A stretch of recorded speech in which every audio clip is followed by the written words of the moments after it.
Assalamualaikum everyone, this is me Ashir Morchapali and I am a student of Rehan School Online Academy. I am 14 years old and I am from Faisalabad. So everyone, as you all know that we have to do call any on our daily basis. So today also I am going to take interview of call any on the topic of history of Islam. So let's start our interview without wasting our time.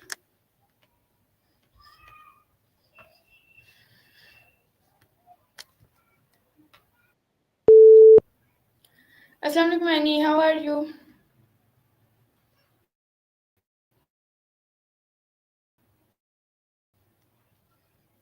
Assalamualaikum Annie, how are you? Walaikum assalam. I'm doing great. Thank you for asking. How about you? How are you doing today?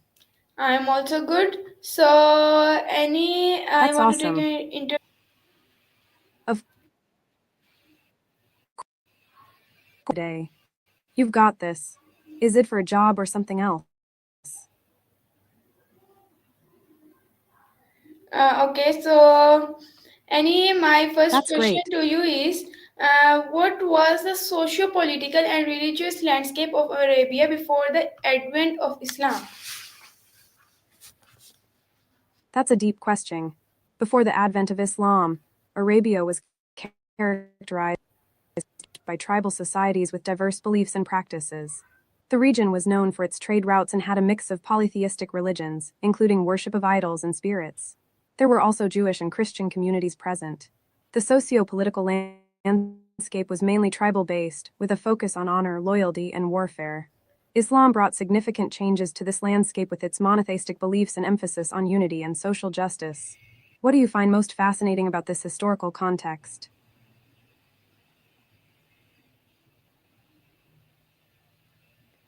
Annie, please explain in detail. Sure. Before the advent of Islam, the Arabian Peninsula was made up of various tribal societies that often engaged in conflicts and alliances. The tribes were led by chiefs and elders, and honor and loyalty to the tribe were highly valued.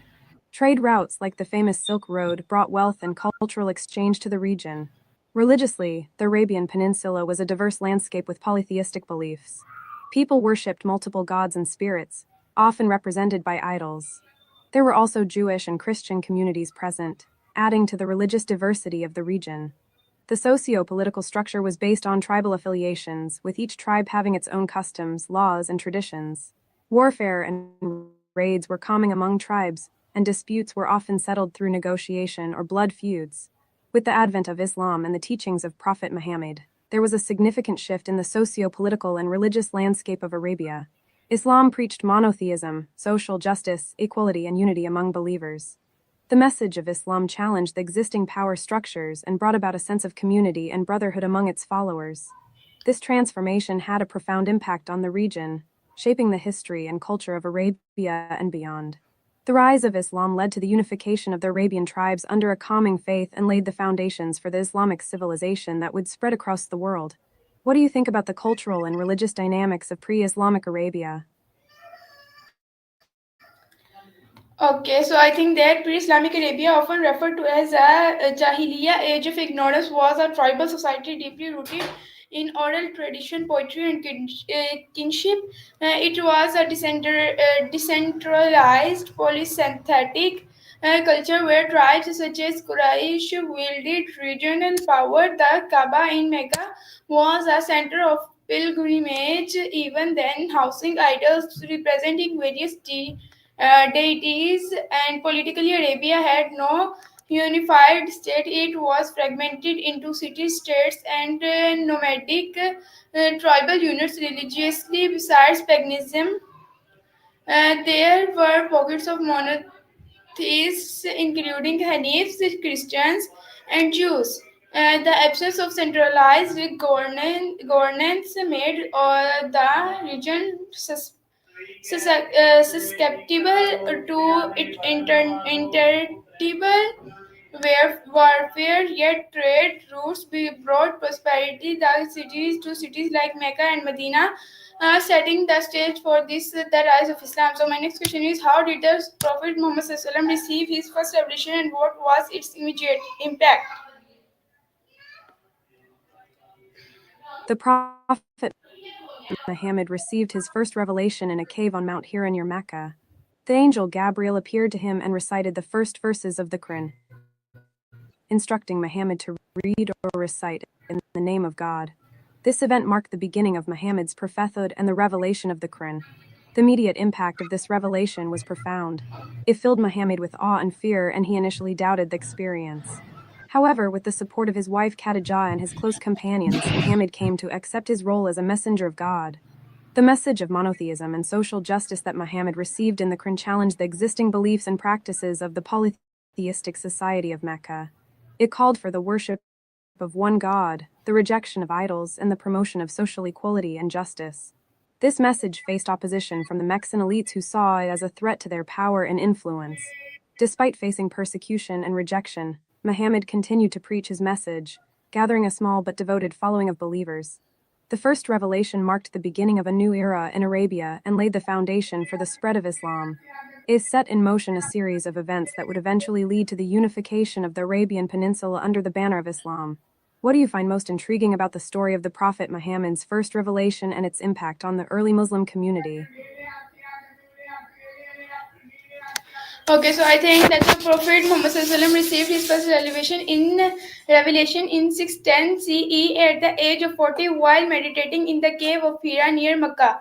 The angel Jibril, also known as Jibril, appeared to him commanding Iqra, read, recite, marking the beginning of divine revelation that would letter from the Quran. Initially terrified and unsure, Muhammad SAW was reassured by his wife Khadija and her cousin Warqa ibn Nawfil, a Christian, who affirmed the divine nature of the event. The immediate impact was limited. Muhammad began preaching privately and then publicly, emphasizing monotheism, justice, and social reform. His message threatened the Meccan elite, particularly the Quraysh, as it challenged their economic and religious status quo.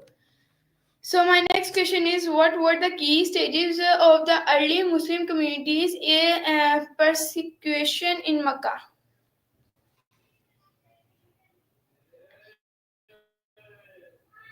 The early Muslim community in Mecca faced severe persecution due to their beliefs and practices that challenged the existing social and religious order. The key Explain. stages of persecution in Mecca can be outlined as follows. 1. Private preaching. Initially, Muhammad preached his message privately to a small group of followers, emphasizing monotheism, justice, and social reform.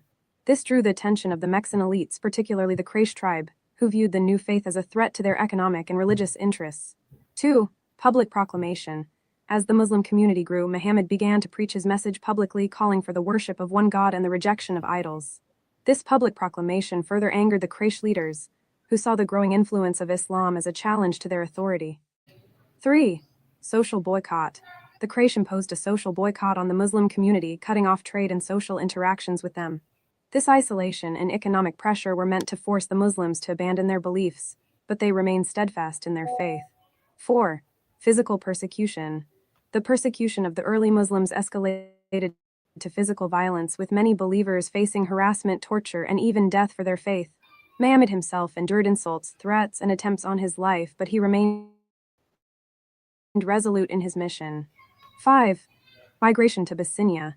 In the face of increasing persecution, some Muslims sought refuge in Abyssinia, modern-day Ethiopia, where they found protection under a Christian ruler who respected religious diversity. 6. The Year of Sorrow. The death of Muhammad's wife Khadijah and his uncle Abu Talib in the same year, known as the Year of Sorrow, marked a period of intense hardship for the Prophet and the Muslim community. These key stages of persecution in Mecca laid the foundation for the resilience and perseverance of the early Muslim community, shaping their identity and commitment to their faith. It was during these challenging times that the principles of patience, perseverance, and steadfastness were instilled in the hearts of the believers. What aspects of the early Muslim community's struggle in Mecca do you find most inspiring or impactful? Okay, so I think that after publicly declaring his prophethood, Muhammad SAW and his followers faced severe persecution by the Quraysh. Initially, the wealthy and influential attempted to discredit him as Islam attracted converts from lower classes, and some prominent figures like Abu Bakr, the Quraysh escalated their tactics. Muslims were socially ostracized, physically tortured, and economically boycotted. The boycott of the Hashim clan, Muhammad Sallallahu Alaihi Wasallam's tribe, lasted 3 years and included food deprivation. Some Muslims fled to Abyssinia under the Christian king Negus, who granted them asylum. The hostility only eased after the Prophet's migration to Medina in 622 CE. So my next question is, what was the significance of Hijrah?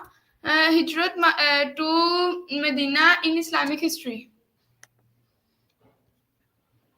The Hijra, or migration of the Prophet Muhammad and his followers from Mecca to Medina in 622 CE, holds immense significance in Islamic history.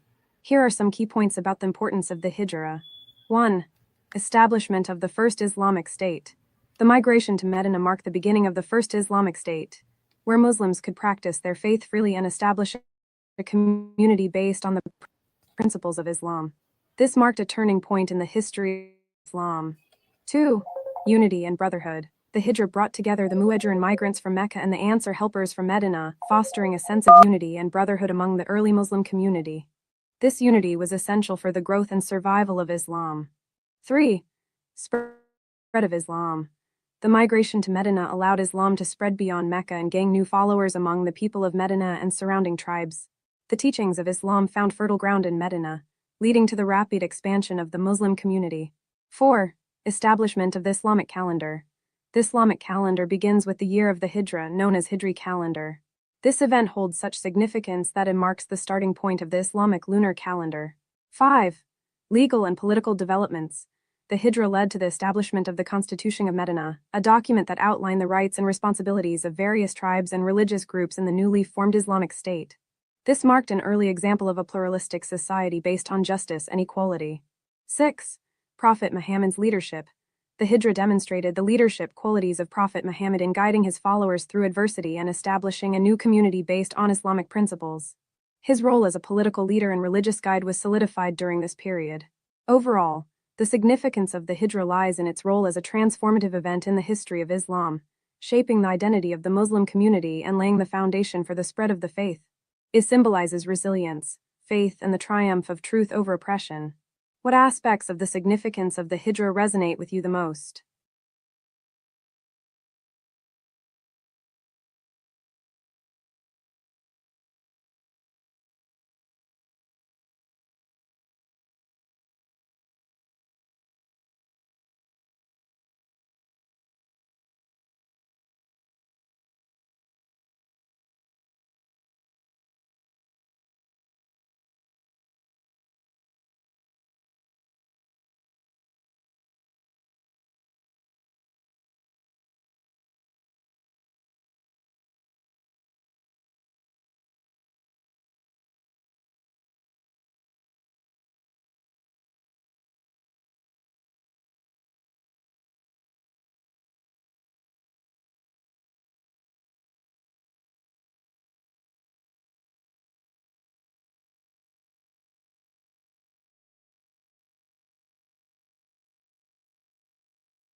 Okay, so thank you so much, Annie. So I also think that the Hijrat in 622 CE marks the beginning of the Islamic calendar and a transformative shift from persecution to the establishment of a Muslim polity.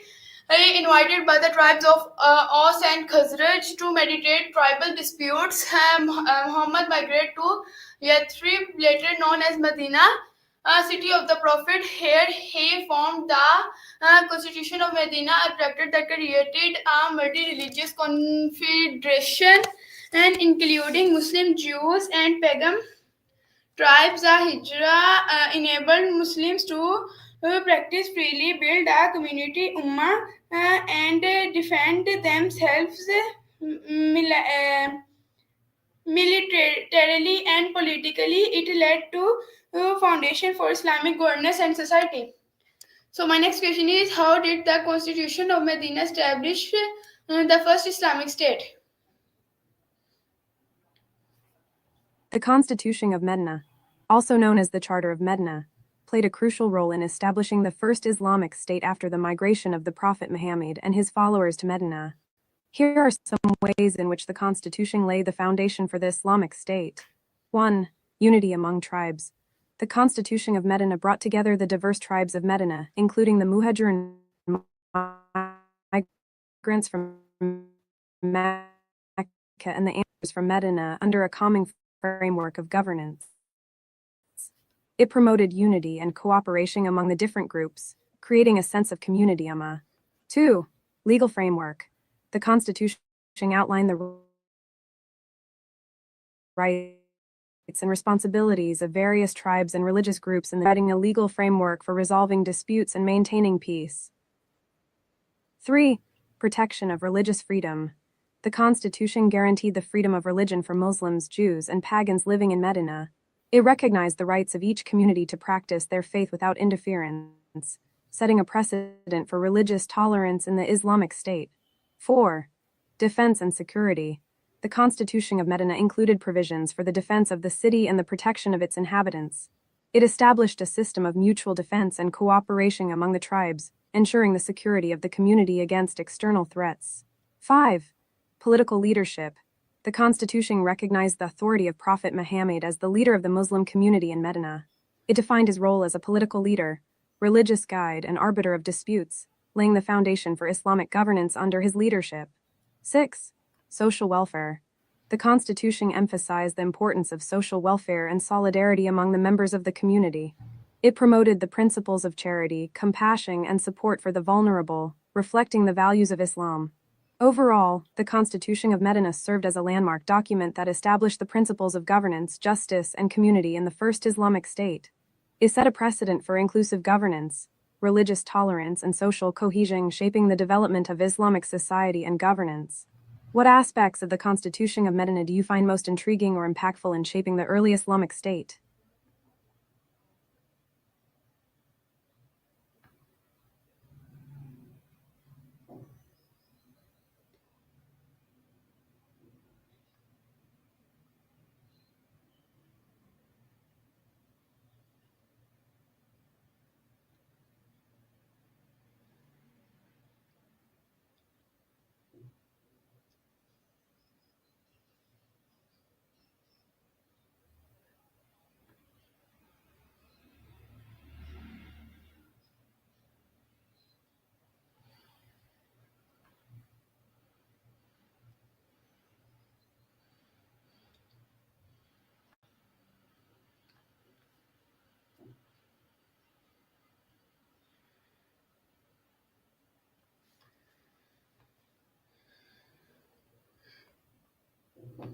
Okay, so I think that the Constitution of Medina, drafted by Muhammad SAW, outlined rights and responsibilities for all residents of Medina, including Muslims, Jews, and pagans. It recognized Muhammad SAW as a political spiritual leader.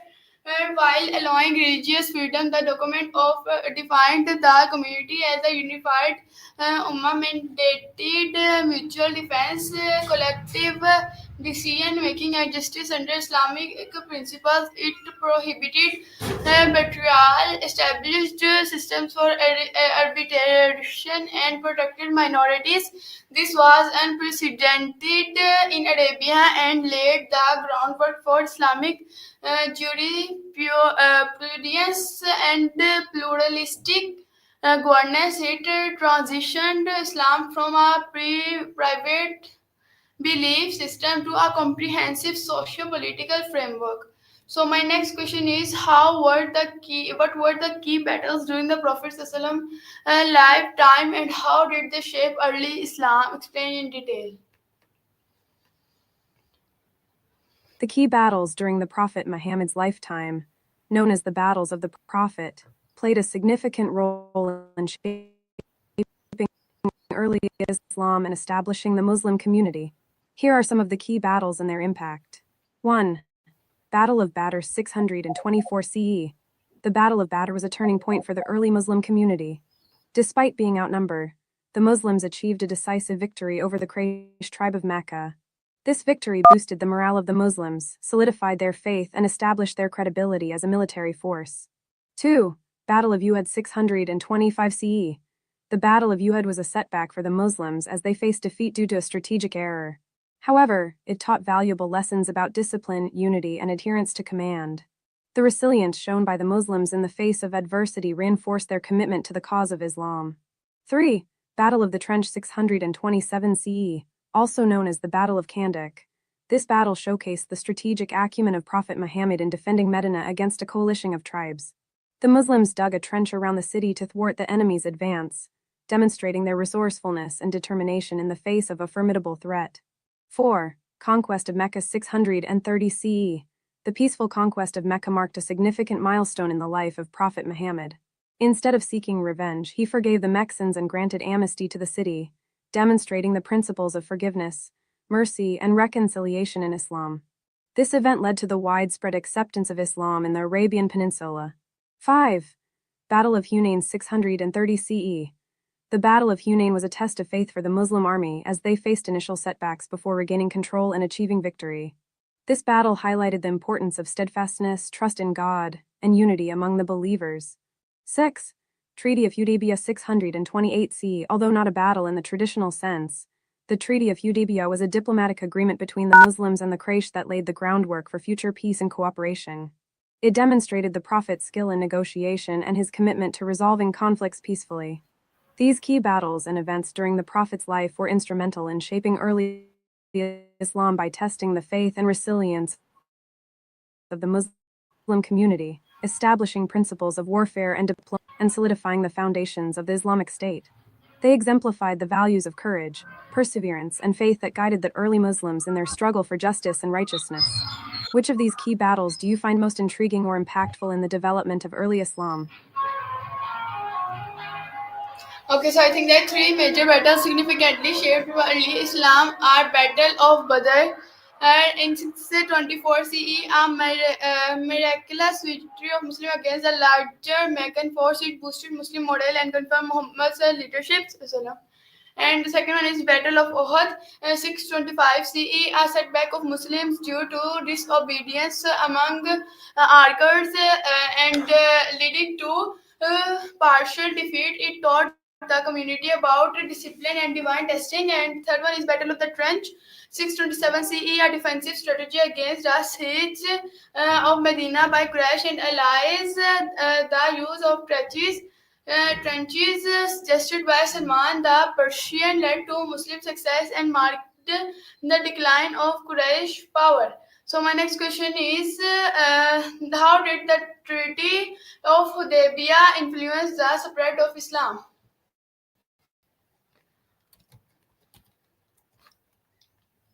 The Treaty of Hudaybiyah, signed in 628 CE between the Muslims and the Quraysh of Mecca, had a significant impact on the spread of Islam. Here are some ways in which the treaty influenced the expansion of Islam. 1. Peaceful coexistence.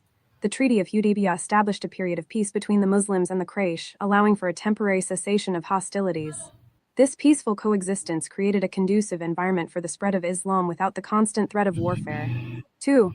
Diplomatic relations. The treaty demonstrated the Prophet Muhammad's diplomatic skills and willingness to engage in negotiations for the greater good of the Muslim community. It set a precedent for resolving conflicts through dialogue and diplomacy rather than through violence. 3. Increased credibility. The peaceful resolution of the conflict through the Treaty of Hudaybiyah enhanced the credibility of the Muslims and their cause in the eyes of the Arab tribes. It showed that Islam was not just a militant movement but also a faith that valued peace, justice, and mutual respect. 4. Expansion of influence. The treaty allowed the Muslims to expand their influence beyond Medina and Mecca, reaching out to other tribes and communities in the Arabian Peninsula. It paved the way for the peaceful spread of Islam through trade, diplomacy, and dialogue. 5. Time for consolidation. The period of peace following the Treaty of Hudaybiyah provided the Muslims with an opportunity to consolidate their resources, strengthen their community, and prepare for future challenges. It allowed them to focus on internal development and growth. 6. Strategic advantage. The treaty included clauses that favored the Muslims, such as allowing for alliances with other tribes and facilitating peaceful interactions. This strategic advantage helped the Muslims gain support and alliances that furthered the spread of Islam. Overall, the Treaty of Hudaybiyah played a crucial role in shaping the early expansion of Islam by promoting peace, diplomacy, and credibility among the Muslim community. It laid the groundwork for future alliances.